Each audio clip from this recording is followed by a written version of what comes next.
McClure News eyes emoji. Okay, so Sean Lewis has really had an unbelievable first handful of weeks on the Mesa. Like, let's be honest. I think if you're unbiased here, it would be hard to argue against what Sean Lewis has accomplished in such a short period of time. Now, we don't know what it's going to look like or what the results will be. It's a results-based business, right? It's about wins and losses, and their schedule is really grueling, I would say, in 2024. But the wins just absolutely keep on coming.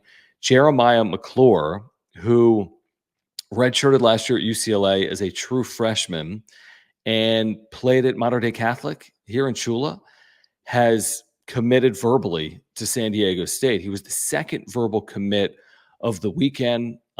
McClure is a huge addition, obviously, for San Diego State on the outside. I mean, that's a big-time wide receiver addition.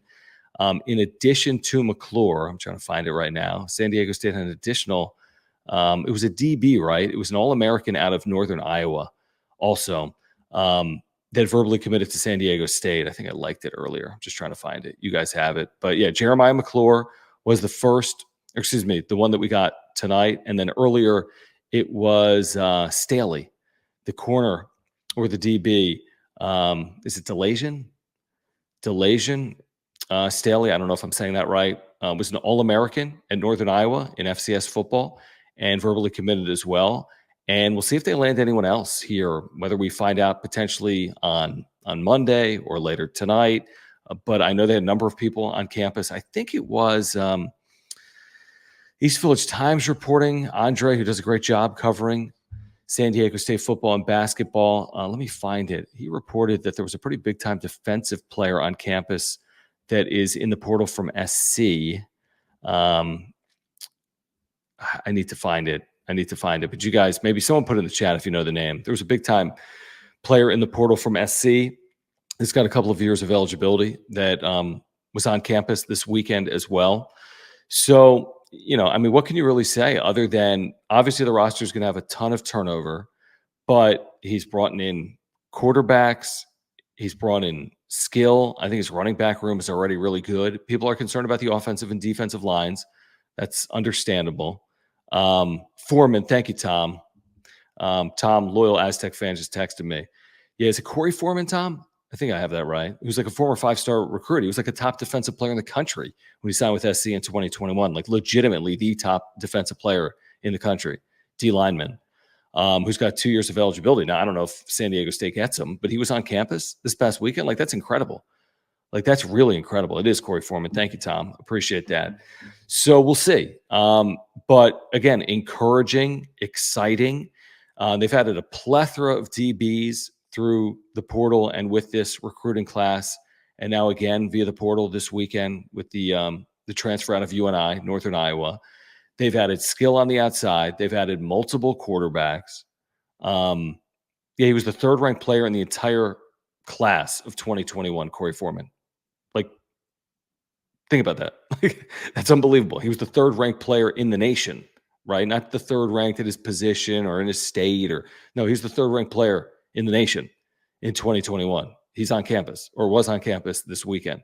That's the caliber of player that Sean Lewis and his staff are recruiting right now. So cross your fingers on a player of that caliber. But still work to be done, obviously. Not a finished roster. Offensive line, defensive line. I'm sure there's other areas of need. I haven't fully kept up with it, to be honest. There have been so many moves made. We saw that large class that was signed with the early signing window. There'll be a later signing window still to come. There's still more players coming in right now in the portal. But they've got momentum right now. I think the league has a level of momentum right now. You saw the Boise State news. Malachi Nelson, top quarterback recruit a year ago that went to SC to play for Lincoln Riley, previously had verbally committed to Oklahoma. He has verbally committed to Boise State, which is a massive win, obviously, for the Broncos and just for the league, I would say, in general. But the Mountain West is on an upswing right now with the expanded playoff.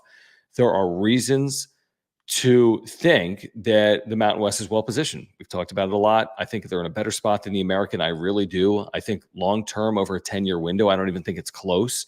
The American to the Mountain West, assuming the leagues remain the way they are, status quo, I think the Mountain West will have a leg up on the American and the other non-power leagues. Now, things are probably going to change over the next decade because you've got the two programs outstanding in the Pac-12 and Oregon State and Washington State. So things are evolving, but I think as they evolve, San Diego State hopefully only benefits from that evolving landscape. Of course, we thought that with realignment over the course of the last year as well. So you really don't truly know. But again, the Aztecs, with the investments that they've made in football and with the successes they've had in football and men's basketball, I think still remain really well positioned when it comes to potentially partnering with Oregon State, Washington State, or the continued evolution of realignment across, the college sports landscape. But it's exciting. And again, I know they're coming off a 4-8 year. I know they have essentially 3 quote unquote power games next year, if you want to call it that, with Washington State, Oregon State, and Cal all on the schedule. That's not easy. I think it's unique, and I think it's exciting for Aztec fans. I like it personally. It actually looks a lot like the Oregon State and Washington State schedules because they're playing 3 quote unquote power opponents. And I think Oregon State or Washington State, they're playing like 4 plus 6 Mountain West opponents. So the schedules look very similar. Aztecs also have to go to Boise next year. I think they have to go to Logan to take on Utah State. Like, it won't be easy.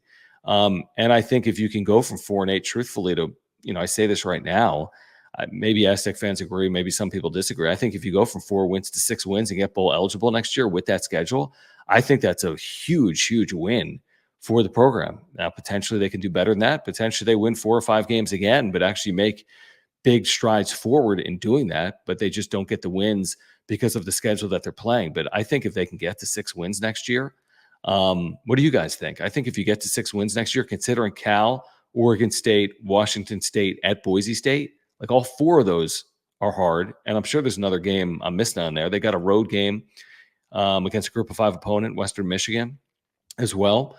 So it's as challenging of a schedule as the Aztecs basically have played, right? I mean, that's right up there. That's one of the more challenging schedules that San Diego State football has played. But you get Oregon State and Washington State at home, which is pretty cool. Of the 6 home games, Oregon State and Washington State are at home. So it's a great home schedule. And if the Aztecs can pick one of those 2 teams off at home, that would go a long way. It really would. That would go a long way for Sean Lewis in his first year.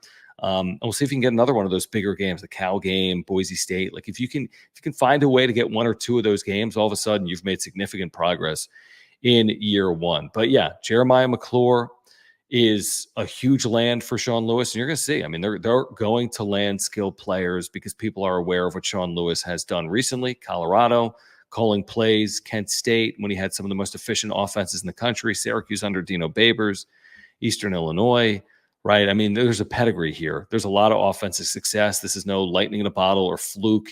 This offense is going to be much improved. I don't know if it's going to be from day one or not. I don't know how long it's going to take, but there will be improvement on the offensive side of the ball for SDSU in 2024. That we all agree on. And then how much improvement is the question? How quickly do we see it? And then what type of leap do they take potentially in 2025 and beyond? Right? Those are the real questions for me. But I do know this. San Diego State, I think, averaged something like 20 points per game in 2023. That number's going up. How much is it going to go up? Remains to be seen. But that number is absolutely going up in 2024 for Sean Lewis and San Diego State. So let me get to some of these comments that have rolled in. If you guys want to comment, if you're here live, you can do so right now in the live chat. If you're here on replay, if you have a question or a comment, you can put that down below in the comment section. Again, if you're here, please subscribe. Trying to hit 1,000 subscribers here tonight with your help, and we are getting closer. I think we're about 6 away right now. So if you wouldn't mind subscribing, year-round content for Aztec fans. Simple as that. If you want year-round content, talking San Diego State football and basketball and more, please do subscribe. If you wouldn't mind smashing the like button for me, I'd appreciate it. You can follow me on Twitter at John Schaefer. Thank you for the super chats. Thank you for the super thanks if you're here on replay. And thank you for the memberships. Just click join down below. Paul, thank you for hanging out. He says, looking forward to another Aztec wrap-up show. Always nice listening to your perspective, John, both post-game and these Sunday shows. Thank you, Paul. I do appreciate it. Yeah, if you missed my traditional radio wrap-up show, I do it following every football and men's basketball game.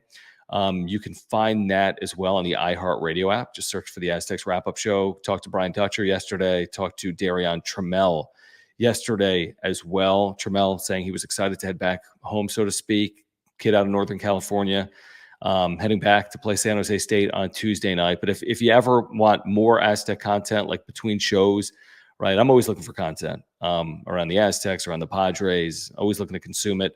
So if you're looking for even more, you can find it. Just search for the Aztecs Wrap-Up Show on the free iHeartRadio app. Robbie, I agree with you. I think the McClure news is huge. I really do. These are the type of additions that will pay dividends quickly. This is the type of addition that will pay dividends quickly. So yeah, it really is exciting.